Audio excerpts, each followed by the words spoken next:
Hoy estaba investigando. Buenos modales. Saber comportarse. Eso es algo que no siempre me sale bien.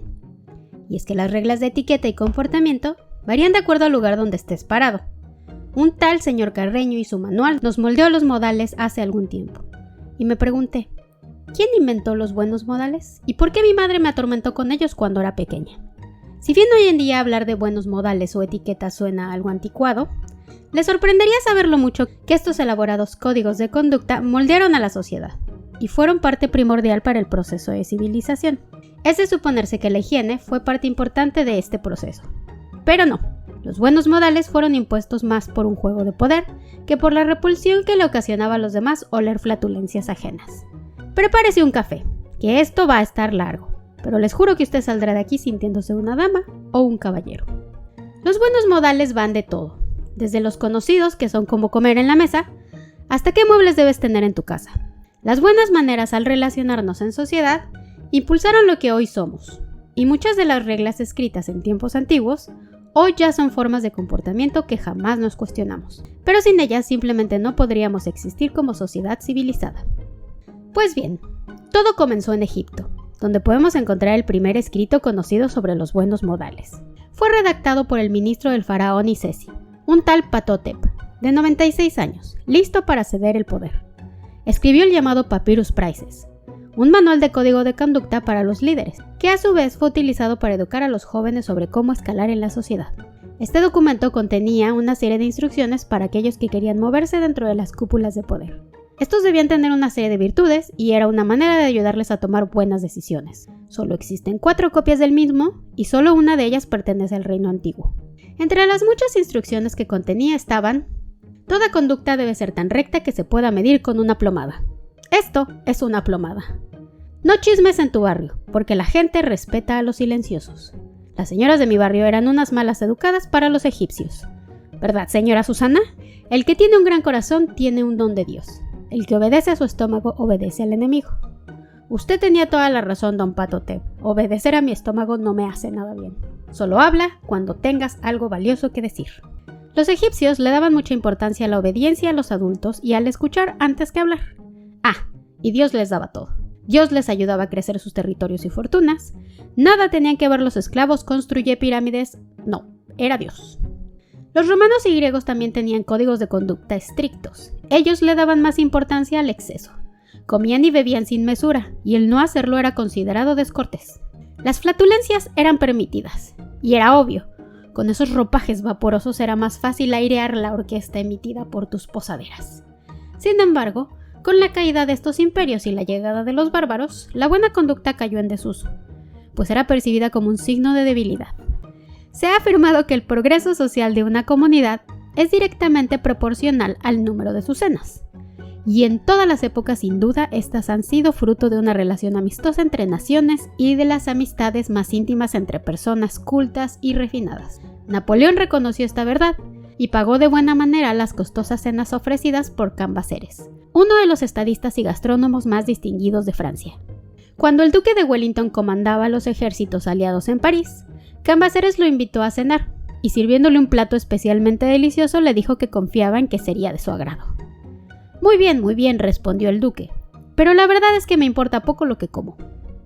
Bon Dieu, exclamó Cambaceres, sobresaltado por la ocasión. ¿No le importa lo que come? ¿A qué ha venido entonces? Con la gastronomía inglesa no me sorprende que el duque no le importaran sus comidas. Es por eso que la cortesía siempre va ligada a la comida y todo lo que se desprende de ello. Pero cómo saber comportarse en esas reuniones y en especial cómo llegar a ser uno de los invitados de esas reuniones era lo más complicado de conseguir y para eso te debías preparar. Como ya lo mencioné, los modales se moldeaban de acuerdo al lugar en donde estabas parado y evolucionaron de acuerdo a las necesidades que la sociedad requería. Fue así como llegamos a la Edad Media. Imaginen un montón de personas alrededor de una mesa, donde los festines solían llevarse a cabo. Los puercos rostizados, las aves con plumas aún intactas, que eran puestas a merced de los comensales, los cuales olfateaban la comida para probarla. Aquí todo era de todos. La carne pasaba de mano en mano y cada uno mordía una parte de ella. Las sopas eran servidas por y para todos los que estaban en la mesa. Todos eructaban, comían con la boca abierta y expulsaban gases de sus cuerpos sin ningún recato. ¿Se imaginan esto? ¡Guácala! Yo no puedo ni compartir mi vaso de agua con el ser amado. No importa que los fluidos intercambiados entre él y yo sean más desagradables que las babas del vaso. Era comprensible este tipo de comportamiento en esos tiempos, pues hasta la Edad Media las personas llevaban vidas relativamente independientes. Los pobres estaban atados a sus señores, los cuales hacían con ellos lo que mejor les convenía, e incluso los intercambiaban por todo lo que necesitaban. Los señores se proveían a sí mismos de sus tierras y podían obtener todo lo que les faltaba simplemente usando la fuerza y pisoteando a los más débiles. Por lo tanto, ninguna de las dos clases tenía que preocuparse mucho por ofender a sus compañeros. Entonces, ¿qué pasaría si los amigos de un campesino se sintieran asqueados por algo que hizo? En realidad, la gente no pensaba en términos de sentirse asqueada por los comportamientos de otras personas, ya que simplemente no era la forma en que se relacionaban entre sí o estructuraban sus interacciones. Su mayor miedo social era ser atacados físicamente, derrotados, humillados, torturados y esclavizados por un rival. Por esta razón, las personas de todas las clases sociales podían permitirse ser volátiles con sus emociones e impulsivas en sus comportamientos. A los sentimientos se les dio rienda suelta, se liberaron más espontáneamente y oscilaron entre los extremos más grandes. La vida era tan incierta que la gente vivía más el momento, actuando sin tener en cuenta las consecuencias futuras. Vivían el verdadero aquí y ahora. ¡Qué dicha, la verdad! ¿No tener que preocuparse por el fondo de retiro? El sueño. Pero a medida de que el poder se fue consolidando en menos manos y se formaron gobiernos más estables, las personas comenzaron a relacionarse de manera cada vez más íntima y se hizo necesario un nuevo panorama emocional y social. Conforme se fueron conquistando más territorios, la consolidación de las nuevas reglas se imponía. El poder residía en las cortes y los magnates locales. Los guerreros y su estatus comenzó a ganar menos por el combate físico y más por cómo se movían dentro de las cortes y en el ámbito social. Las palabras tomaron el lugar de las armas, y el estatus nobiliario era de suma importancia para obtener el visto bueno del rey, y así poder formar alianzas, alejar a los rivales y crecer su casa real, igualito que en el documental Game of Thrones. Esta nueva manera de relacionarse era muy demandante. Las cortes estaban llenas de intrigas, puñaladas por la espalda, manipulaciones y los cortesanos necesitaban monitorear sus propios comportamientos y los de otros. Tenían que estar alerta en todos los movimientos dentro de la corte y su lugar en él. Un paso en falso y podría arruinar toda su percepción ante los otros y disminuir su valor. Un cortesano debía ser cuidadoso ante su trato a los otros y no ofender a nadie, pues su conducta era su mayor activo. ¡Oh! No debí orinar en la escalera del castillo. Ahora seré el apestado de la corte. Por eso y porque de verdad huelo mal. Debí quitarme los pantalones antes de orinar, exclamó cualquier cortesano. Durante las cruzadas en el siglo XIII, las reglas de caballería y cortesanía impulsaron nuevos manuales de comportamiento sobre lo que se debía o no hacer en público y en la mesa. Una de las formas en la que era transmitido el conocimiento en ese entonces era por medio de poemas y canciones. La época de los trovadores. Deja de cagar en la calle, no orines en mi cocina, una dama no se pedorrea y menos en mi nariz. Más o menos así. Uno de los manuales más famosos fue The Book of Courtesy, escrito en 1475, que en realidad fue un poema, escrito en inglés antiguo y versaba así. Quien desee aprender la cortesía, en este libro la puede encontrar. Si eres un caballero, un plebeyo o un bribón, debes tener la educación necesaria. Cuando llegues a la puerta de un señor, allí encontrarás al portero. Muéstrale pues tu arma y pídele permiso para ir a hablar con el señor, la señora, el escudero o el mozo de la cuadra. Para esto debe tomarse el tiempo, porque si es de baja graduación, entonces es su deber venir a ti. Cuando llegues a la puerta del vestíbulo, quítate la capucha, también los guantes. Si el salón está en la primera comida, esta lección no se olvida. El mayordomo, el contralor y el tesorero, sentados en el estrado, saludan a su vez. Dentro de las salas se sientan a ambos lados otros caballeros como corresponde a esa época. En tu plato, si mojas tu pan, mira que no hay quien pueda echar otra vez en tu plato. Eres grosero si lo haces. Sécate bien la boca y averigua cuando debes beber cerveza o vino. No vuelvas a llamar a un plato que está tomado del tablero en llano. Si escupes sobre el tablero, serás considerado un hombre descortés. Aquí podemos ver que además de tener un rezago de educación, pues debían aprender desde cómo llamar a la puerta hasta cuándo beber vino, podemos darnos cuenta que eran terribles haciendo rimas. En el siglo XVI, por ejemplo, la forma en la que se sonaban la nariz se desglosaba por líneas de clase, como observó el crítico social y autor de libros de etiqueta Erasmo. La gente común se suena la nariz sin pañuelo, pero entre la burguesía es una práctica aceptada usar las mangas. En cuanto a los ricos, llevan un pañuelo en los bolsillos. Por lo tanto, para decir que un hombre tiene riqueza, se dice que no se suena la nariz con las mangas. Los pañuelos se hicieron cada vez más populares con el paso de los siglos y se desarrollaron reglas adicionales, como no mirar dentro de su pañuelo después de soplar para ver qué había salido de su nariz. Hoy en día todos encontramos repugnante, incluso la idea de sonarse la nariz con un pañuelo reutilizable, y preferimos el uso de pañuelos desechables. Luego estaba la etiqueta de eliminación de residuos. A principios de la Edad Media, la gente orinaba y defecaba en pozos al aire libre. E incluso cuando los edificios tenían áreas dedicadas para hacer las necesidades mientras estaban en el interior, la gente a veces hacía sus necesidades en armarios, pasillos y escaleras. También se consideraba perfectamente aceptable que los hombres y mujeres se vieran ir al baño, y que saludaran y hablaran con las personas mientras defecaban y orinaban. Las personas estaban mucho más cómodas manejando y olfateando sus excrementos también. En 1558, el poeta y autor de etiqueta Giovanni de la Casa consideró necesario establecer una regla para ir al baño. Es mucho menos apropiado extender la cosa apestosa para que el otro la huela, como algunos están acostumbrados, que incluso instan al otro a hacerlo, levantando la cosa maloliente hacia sus fosas nasales y diciendo: «Me gustaría saber cuánto apesta eso», cuando sería mejor decir: «Porque apesta, no lo huela». Me reservaré mis comentarios al respecto. En el siglo XVIII, los libros de etiqueta decían que si te encontrabas con alguien haciendo sus necesidades, debías fingir que no lo veías. Y pedirle a los demás que olieran tus heces definitivamente estaba fuera de lugar. No me digan. Los baños comunales al aire libre evolucionaron hacia salas de trono interiores y puestos públicos con cerradura, donde se podía ocupar de los asuntos en total privacidad. Incluso la etiqueta de los pedos pasó por distintas fases de desarrollo. Al principio de la Edad Media, el paso del gas en público no merecía atención, ya que se consideraba poco saludable contenerlo. En el siglo XVI comenzaron a surgir algunas proscripciones de pedos, principalmente que debes tratar de liberar tu gas lo más silenciosamente posible, apretando las nalgas para suprimirlo si es necesario. Si no se podía evitar un pitido ruidoso, el consejo de Erasmo era: deja que una tos oculte el sonido explosivo. Pero en 1729, otro experto en etiqueta reemplazó esa pauta entonando que es muy descortés emitir viento de tu cuerpo cuando estás en compañía, incluso si se hace sin ruido. Silencioso o no, el tiempo de la circulación pública de gas había pasado. Vaya, me hubiese gustado saber eso cuando mi hermana dejaba salir libremente sus ventosas cerca de mí y exclamaba: respiren rápido para que se acabe pronto.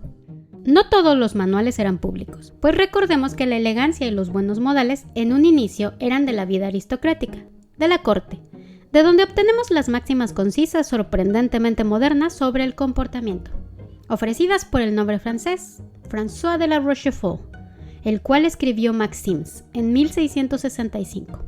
Consiste en cientos de frases de 2 o 3 líneas en las que Rochefoucauld, se pronunciará así, reflexiona sobre el honor, el destino, la amistad, el amor y la tendencia humana al autoengaño. Su experiencia con la corte real durante la Fronda, que fueron las guerras civiles en Francia durante el periodo de 1648 a 1653, lo influyeron enormemente para escribir Maxims.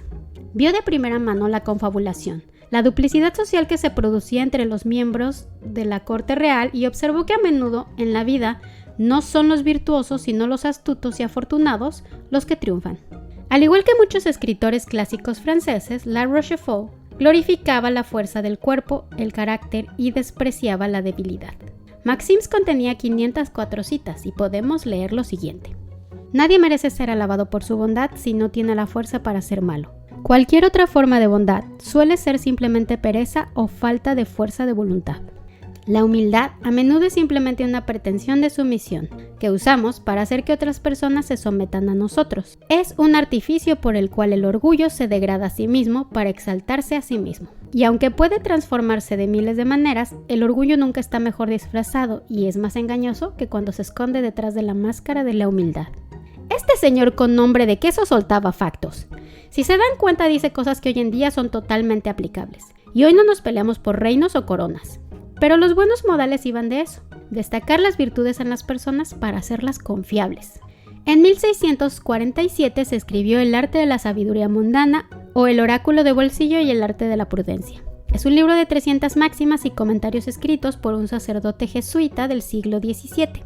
llamado Baltasar Garcián, considerado por muchos mejor que Maquiavelo en estrategia y perspicacia. Las máximas de Garcián dan consejos sobre cómo florecer y prosperar en un mundo despiciado y lleno de astucia, duplicidad y luchas de poder. Todo mientras mantienes tu dignidad, honor y respeto por ti mismo. En muchos sentidos, el arte de la sabiduría mundana es un libro de instrucciones para cumplir el mandato de Cristo a sus apóstoles sobre ser astutos como serpientes e inocentes como palomas. Una de las 300 citas decía lo siguiente: elige un modelo heroico, más para emular que para imitar. Hay ejemplos de grandeza, textos vivos de renombre. Selecciona lo mejor en su propia área, no tanto para seguir como para superar. Alejandro lloró, no por Aquiles en su tumba, sino por sí mismo, que aún no había sido elevado a la fama universal. Nada incita tanto a la ambición en el espíritu como el pregonar de la fama de otro. Destruye la envidia e inspira acciones nobles. También es de donde obtenemos nuestra palabra cortesía, que básicamente significa los modales de la corte o cómo comportarse en la corte. La cortesía no solo era un código de comportamiento que ayudaba a la aristocracia terrateniente a ganar y mantener estatus e influencia, sino que era una forma de distinguir a toda su clase de la burguesía y los campesinos por debajo de ellos. La nobleza, que no tenía que trabajar para ganarse la vida, tenía tiempo para refinar su gusto y modales. Y la forma en que hablaban, caminaban, vestían y comían los separaban como la élite y les daba una identidad especial. Su refinamiento lo distinguía de todo lo que era vulgar. Igualito a los whitexicans de hoy en día, despertando a las 11 de la mañana para leer Atomic Habits, haciendo yoga lattes todo el día, refinándose pues. El interés por los modales se expandió enormemente durante el Renacimiento, a medida que los comerciantes, clérigos y otros profesionales emergentes comenzaron a formar lentamente una naciente clase media. Este estrato de la sociedad comenzó a mezclarse poco a poco con los aristócratas terratenientes, y mientras que la nobleza sabía cómo demostrar cortesía a partir de la experiencia vivida, la burguesía tuvo que estudiar y practicar intencionalmente sus modales cortesanos. Por lo tanto, los libros de etiqueta proliferaron durante este tiempo como manuales de autoayuda para los luchadores de clase media que deseaban poder visitar la corte y mezclarse cómodamente con los superiores sociales. Muchos manuales fueron escritos en este periodo de la historia. Era necesario que todas las élites supieran cómo comportarse y recordarlo constantemente, pues las traiciones y revueltas estaban a la orden del día. The Cabinet Secretary. Este escrito de 1820 fue hecho con el fin de instruir a las personas sobre cómo escribir cartas. Este fue traducido de un manual francés de 1593. La mayoría de los manuales fueron traducidos del francés. Muchos de los buenos modales conocidos hasta ese entonces devenían de las cortes francesas, y su manera de etiquetar el comportamiento, que es de donde viene la palabra etiqueta. Ellos ponían pequeñas notas con instrucciones para moldear la conducta dentro de la corte. Como en este caso, este escrito ayudó a moldear las relaciones comerciales anglo-indias durante la ocupación de Inglaterra en Calcuta, con el fin de imponer su idioma y mejorar el comercio. Escribir una carta era muy importante en ese entonces. Era necesario que se hiciera de la manera correcta, pues recordemos que en ese entonces era su única forma de intercambio de ideas. Debía escribirse con precisión para no prestar a malas interpretaciones. No existía WhatsApp ni emojis para reducir el idioma. Otro manual fue el de Lord Chesterfield. Este era un manual de consejos de conducta para su hijo. Sin embargo, este señor fue mejor conocido por sus cartas a Phyllis Stanhope en 1730, las cuales fueron publicadas como manuales de etiqueta, pues él era un amante de los buenos modales y etiqueta francesa. Aunque en ese momento fueron tomadas con seriedad, Charles Dickens haría mofa de este personaje en su escrito Barnaby Rudge, sobre los disturbios de 1780. El villano John Chester fue inspirado en Lord Chesterfield. Los manuales no solo eran utilizados para instruir, también eran usados para exponer las extravagancias de las clases altas. The Book of Fashion era una de ellas. Es una mirada satírica a la sociedad y a la moda londinense de principios del siglo XIX. A través de una exposición de la locura y el vicio, se aconseja al lector sobre cómo tratar con los diversos tipos de aristócratas que se encuentran en los círculos de moda. También proporciona definiciones a términos como ton, del francés que se refiere a modales o estilo, utilizados en el conjunto Vieux Monde de la Gran Bretaña en la década de 1830. El libro sigue en formato de literatura satírica británica que se puso de moda. Ambos ofrecían una mezcla de sátira política reformista y miscelánea humorística. Pero aún no queda claro cómo estos códigos de conducta pasaron de las clases altas a las bajas. A medida que la cortesía comenzó a democratizarse, comenzó a llamarse civismo, que era la conducta adecuada que todos los ciudadanos debían adoptar. La democratización de los modales también condujo al refinamiento cada vez mayor. La etiqueta había comenzado como un símbolo de estatus de la nobleza, pero a medida que la clase media comenzó a adoptar también su código, los viejos modales perdieron su prestigio y valor como marcador de identidad de clase. Así que los aristócratas refinaron aún más sus modales, con el fin de seguir distinguiéndose de los plebeyos. Pero por supuesto, con el tiempo la gente común simplemente llegó a imitar también esos modales, recién refinados, lo que obligó a la nobleza a refinarlos aún más. Y así sucesivamente, hasta que tanto clases altas como las medias vivieron un elaborado y detallado conjunto de reglas de conducta. La nobleza usa 2 tenedores, tenemos que usar 3. La burguesía usa 3 tenedores, usaremos cucharitas y cucharotas. Absurdo, les digo. Si bien el movimiento de los modales era generalmente de arriba hacia abajo, a veces funcionaba al revés, especialmente durante la época victoriana. Los proyectos de ley de reforma durante ese periodo ampliaron el derecho al voto de millones de hombres, creando un mayor sentido de igualitarismo y fomentando la idea de la gentileza, que se refería al nacimiento noble de uno, y el título de caballero podía trascender a la clase. De hecho, los caballeros de clase media se percibían a sí mismos como los líderes de la virtud y la etiqueta, ejemplos para la aristocracia a la que percibían como vanidosa, decadente, frívola y tonta.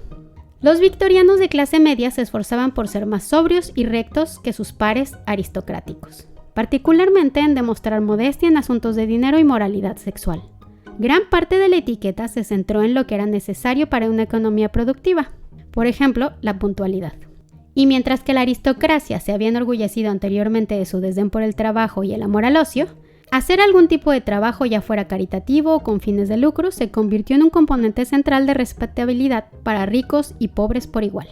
Por lo tanto, los modales de la clase alta descendieron y las costumbres de la clase media ascendieron, de modo que la cultura de la etiqueta se convirtió en una fusión de las dos, y finalmente también se filtró a las clases bajas.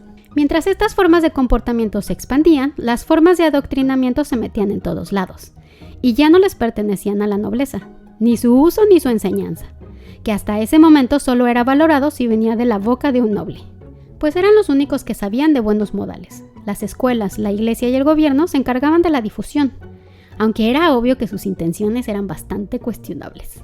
Ya no era caro acceder a libros o tutores para aprender sobre buenos modales y etiqueta.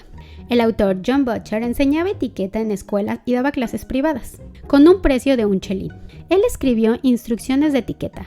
Probablemente fue concebido como un texto pedagógico.